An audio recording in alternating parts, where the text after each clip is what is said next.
سوال ہے کہ جب ہم باجماعت ظہر اور عصر کی نماز پڑھتے ہیں اور جب تو امام جو ہے وہ الحمدللہ یعنی سورۃ فاتح اونچی آواز میں نہیں پڑھتے، لیکن جب ہم جمعہ پڑھتے ہیں لیکن اس میں سورۃ فاتح اونچی آواز میں پڑھی جاتی ہے، ایسا کیوں ہے؟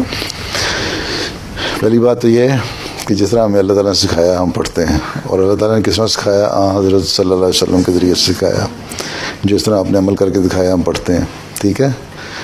جمعہ ہے ایک،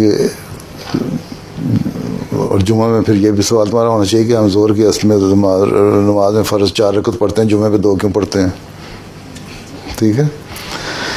جمعہ ایک عید کی طرح کی چیز ہے اور ایک اعلان ہے، اس میں اللہ تعالیٰ نے یہی کہا کہ یہ 7واں دن جو جمعہ کا دن ہے تمہارے لیے، اس میں تمہاری عبادت ہونی چاہیے، کھلے اکٹھے ہو سارے، اور جس میں تم عید میں اونچی آواز میں خطبہ بھی دیتے ہو اور پھر نماز بھی پڑھتے ہو، اسی طرح یہ بھی خطبہ. تو خطبہ جو ہے وہ تمہارے 2 فرضوں کی جگہ پہ آ گیا.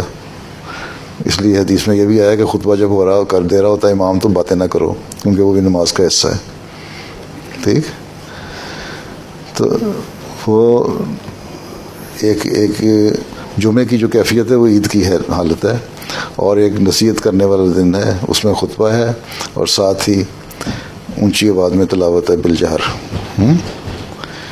اور اسی طرح فرمایا کیونکہ یہ اس طرح ہم عید پہ پڑھتے ہیں، تاکہ نفل ہم پڑھتے ہیں تو خاموشی سے پڑھتے ہیں.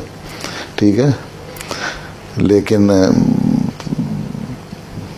یہ نفل جو ہے عید کے جو نفل ہیں وہ ہم اونچی آواز میں پڑھ رہے ہوتے ہیں.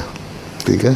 خطبہ دے رہے ہوتے ہیں، تو اس کی خطبے کی یہ کیفیت بالکل مختلف ہے. اس میں نصیحت بھی ہے اور جو خطبے کی صورت میں ہے، اور نماز ہے وہ بالجہر ہے، کیونکہ ایک خوشی کا موقع اور عید کا موقع ہے جس میں نماز بھی اونچی آواز میں ہے اور نصیحت بھی کھل کے ڈائس پہ آ کے امام دیتا ہے. ٹھیک ہے. باقی ظہر کی جو نمازیں ہیں یا عصر کی نماز ہے، عصر کی نماز تو جمعہ والے دن بھی خاموشی ہوتی ہے. ٹھیک ہے. ظہر کی نماز جو ہے وہ عام حالات کے مطابق جو عموماً اس وقت ماحول ہوتا ہے اس کے مطابق خاموشی کی وجہ سے خاموشی کا حکم ہے. ٹھیک ہے.